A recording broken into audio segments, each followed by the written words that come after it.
قيما لينذر بأسا شديدا من لدنه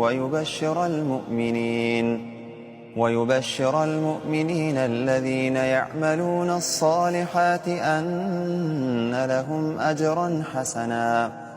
ماكثين فيه أبدا، وينذر الذين قالوا اتخذ الله ولدا ما لهم به من علم ولا لآبائهم، كبرت كلمة تخرج من أفواههم إن يقولون إلا كذبا، فلعلك باخع نفسك على آثارهم إن لم يؤمنوا بهذا الحديث أسفا. إنا جعلنا ما على الأرض زينة لها لنبلوهم